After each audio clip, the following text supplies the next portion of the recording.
Welcome to Down, and the movie begins with a little dude watching a short film about an adventure going to his place called Paradise Falls with a bunch of dogs to bring back a super rare undiscovered bird alive to show all his science friends how cool he is. Kids are like, whoa bro, then he runs off playing and finds this old raggedy shitty house with a female child inside of it that has the same passion for this dude Charles Muntz explorer guy as this little kid. She's a bit creepy but kind, and after she breaks his arm, she breaks into his house at night. That is totally normal. I see no red flags here. Anyway, she shows him her top secret adventure book where she wants to go to Paradise Falls just like this guy Charles, and she's left a bunch of pages empty for her adventure there when she gets there. Then she makes him promise to take them there when they grow up. No pressure. And she leaves, and because he's a dude, the power of boners is super strong, so he grows up to marry her. And we start a montage of their life together where they buy the fucked up house and immediately get to work fixing it up. They don't even take their wedding clothes off. Do you know how uncomfortable, not to mention dangerous it is to work in a wedding dress, you fucking shit beans? Anyway, they fix up the house. We find out their names are Ellie and Carl. Nice. No promises on sticking to them though. They turn the house into the gay dream house of their childhood. He needs to do more cardio. He sells balloons. She's a bird person. Then they decide to make bibis together, but turns out her baby oven is kaput. Either that or his piss pump supplies lackluster baby mix. But I do think it's her ovaries though. Point is, Bebe is a no-go and she depresso espresso over that. So to cheer her up, he suggests saving up to go to Paradise Falls finally. But problemo after problemo cucks them from doing that. Stop breaking bones. And Carl, also, if you really want to speed this process along a bit, you should look into shifting your career from selling balloons to something a bit more lucrative. Might I suggest meth? Continuing with the montage, they grow old together and forget the whole Paradise Falls ordeal, but Roblox man, after years and years and years, remembers it, and I guess he has the money now, so he buys plane tickets to surprise Ellie. But hold on, Paradise Falls is in Venezuela? Bro, do you know how dangerous Venezuela is? Doesn't matter, because Ellie's sick, and eventually she dies. Pretty sad shit. Apparently, lots of people cried. I didn't, but I think that's probably because I have no soul. Just take the internet's word for it. It was pretty sad. On to present now movie time. Carlito goes about his sad daily routine for us to find out that his neighborhood has been turned into a concrete jungle, and some business fucker wants to buy his house, and Mr. Potato Head comes over like, boss man's willing to offer double his last offer for your property. Oh, is he? Let me talk to him. Hey,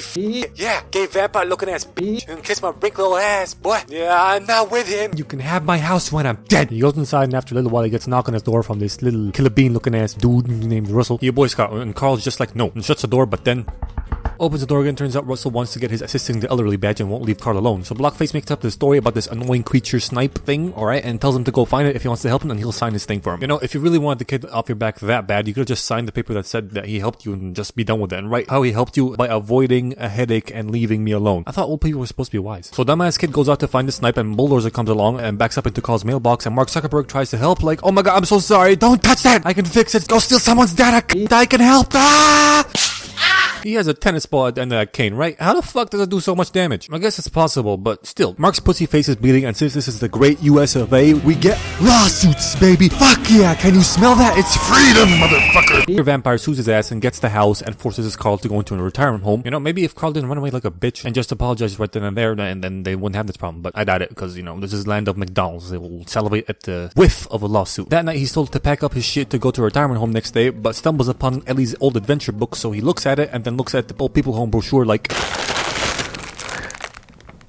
it's shit for a toy. And next day when the retirement home people come, he releases the Kraken. A shit ton of balloons rise up and rip the house from the ground, and he flies away. Now obviously this is impossible. Ripping a house from its foundations by a bunch of balloons is just a tremendous amount of horse shit, but who cares? He flies through the city and sets sail for Paradise Falls. Whee! And he sits down peacefully in his chair, but then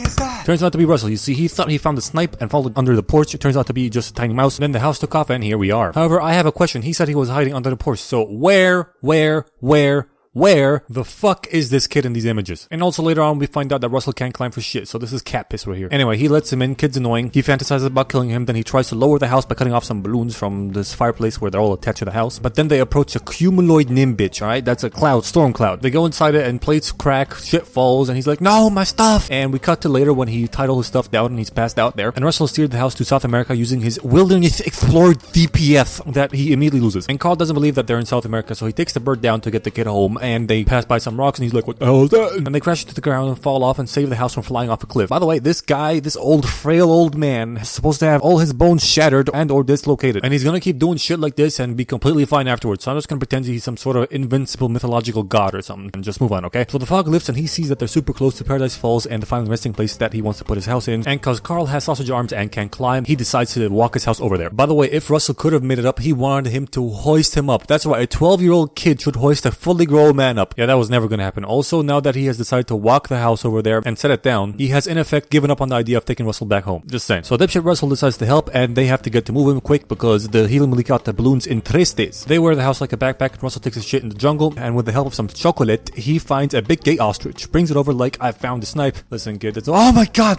there's no such thing as a snipe, dude. Can we keep it? Of course not. They keep it. Then they meet a dog with a collar on it that allows it to speak. Yes, he's a very good boy, okay? His name's Doug. And he has been tasked by his master to find a bird, and it turns out that the big gay ostrich, Kevin, alright, that's his name, Kevin Malone, is the bird he was looking for. He's like, can I take your bird as prisoner? Please. Please, please, oh please be my prisoner. Then we cut to another pack of dogs also searching for Kevin Bacon, and they check their collars to see that Doug has a bird on their little tiny screens that have GPS location. How the fuck is this technology available 80 years ago? Whatever, I guess 1920s fucking movie science. Haven't used that one in a while. Anyway, they contact the good boy and see he has the bird and run to his location. Meanwhile, the Duckster has made Carl his new master because he loves him so much, but Carl is running dangerously low on fucks to give, and he wants to get rid of both him and Kevin. So he throws a ball and some chocolate, and both Doug and Kevin run after them respectively, and he tries to run away, far away, but that does not work at all. That's no good because they still find him. I mean, you're not that hard of a target to find, you dumb old fuck. You literally have a floating house attached to you. Anyway, they camp under the shelter of the house at night from the rain, and it is revealed that Russell's dad doesn't give a crap about him. And next day, Kevin's gone, but not really. He's on top of the house stockpiling food to take it to his kids. That's right, Kevin is a girl. It's official. Kevin is a gender-neutral name. If you don't agree, eat a dick. Up has spoken. So Kevin takes some food and says goodbye and goes off to his bibbies, but his ostrich spidey sense tingles, and we cut back to the floating house gang where the dog pack jumps onto them and asks Doug, where is the bird? Ah yes, the bird is the word. Ah yes, I could see how you would think I have the bird.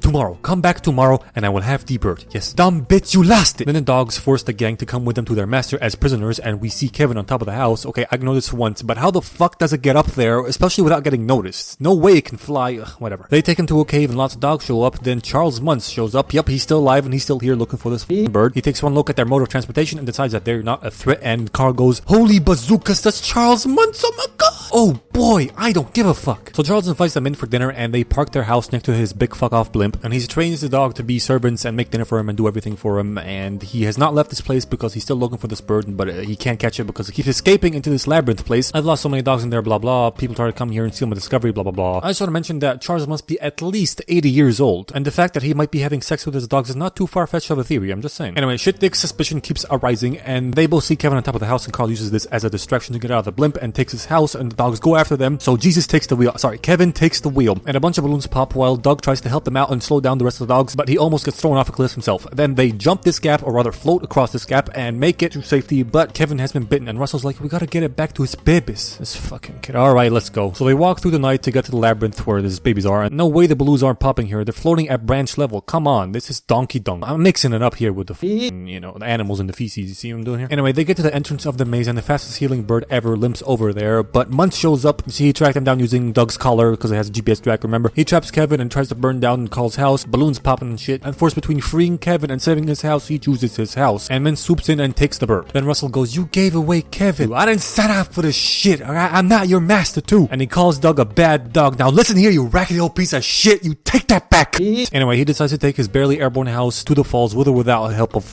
Russell. He gets there, parks it there, kinda crooked, ain't it? And Russell goes, fucking, you're a dick, I hope you get polio. Dude goes in the house, tidies up a bit. Smell like titties. Alright, focus. No time. Okay. Guy sits down in his chair, checks Ellie's adventure book to see that she has filled out the pages of the stuff I'm gonna do section with pictures of the two of them, and for some reason this is more touching to me than the montage at the beginning, but I still didn't cry. I will not cry. I'm soulless, goddammit. I'm strong. I'm soulless. Then decides to help Russell get back Kevin, but Russell has helped himself to some balloons and leaf blower to go save Kevin himself, and he's like, no! Then he tries to move his house, but it won't budge and goes, fuck this chair. Oh. And he gets the idea to shed weight from the house to make it float, and he does that, and he finally takes off enough weight to make the house take off once more, and Doug shows up at the porch, and he's a good boy now, yay. He was supposedly hunting on the porch as well, but I didn't see him when it took off. Does this porch have a secret compartment? How do porches work? I don't know. Russell finds the blimp somehow, goes inside and gets caught, and then Dick Mitchum does the classic, I'll tie the protagonist to a chair and let some weird fucking mechanism kill him really slowly so he has more time to escape move. Then Clark Clarl. It's not Clarl. Then Carl closes in on the blimp and sees the kid being lowered to his death and he goes to save him. I don't know how the balloons aren't hitting the bottom of the blimp and popping, to be honest. And aren't they supposed to be having trouble breathing? How high up are they? It doesn't matter. Carl tries to keep Bean Boy safe, but Bean Boy wants to help, so Carl and Doggo go inside and distract other doggos with the ball and free Kevin, while Russell frees himself and fucks up big time. Mint-Man sees dipshit Russell and sends flying dogs after him, which is funny, hilarious stuff, cause dog fighters, I get it. But now I'm trying to shoot out the balloon said they aim for the tiny target that is the kid. Fucking dumb bitches, but you know, what am I complaining about? They're fucking dogs flying planes using chew toys. Why am I even... Moving on. Muntz fights Carl and they fight each other while Doug runs away from the other dogs and humiliates the alpha and accidentally becomes the alpha dog himself. You know, like Toothless and other dragons, he's the leader now, okay? Then Carl and the super healing bird climb the side of a blimp and try and knock off Muntz, but he survives and Russell finally learns how to climb rope. The dog fighters crash out because Squirrel, by the way, the fight Carl had with Muntz, he gave him a good whack on the head with a stick, right? And Muntz didn't bleed while Mark had a fucking explosive period in his head. How's that possible? Doesn't matter. I guess Muntz is fucking built different. So Roadrunner and Minecraft reunite with Airbud on the roof and Killer Bean brings the house over, but Musket Man shoots some balloons off with the rifle and the thing slides off, falls down a bit and starts sliding off the blimp, but Carl the Norse god gets a hold of it from the fucking garden hose and he keeps it on board because he's fucking Zeus or something. And Muntz tries to break in the house and get the fucking bird and he does that and then Carl gets a brainwave, right? He's like, chocolate! And Russell and Doug hold on to Kevin, he shoots through the fucking window. The garden hose says adios, Muntz falls to his death, but motherfucking Carl got a death grip on that motherfucking hose, man. And he saves these idiots while he sees his house float down into the abyss. Is that an abyss? No, it's just the sky. Never mind. We transition to Kevin getting back to his kid, then Carl assumes ownership of the airship and leadership of the dogs. That's a lot of ships there. And they get back to their town or city for Russell's badge receiving ceremony and his dad ain't there, but Carl is and he gives him the Ellie badge. And I don't know if this bitch is his mom, stepmom, maid, caretaker or whatever, but she seems hella okay with the fact that the kid's been missing for 3 fucking days. Also, what the hell is wrong with this kid? His cat died or something? Is he constipated? Doesn't matter. Movie ends with them parking their blimp on top of a ice cream shop because that's fine, that's legal, no problem with that. And his old house very conveniently resting in the correct spot on Paradise Falls, which you might call luck, but I call it camel dookie. This movie gets 8 schnozzes out of 8 Cessna 172s.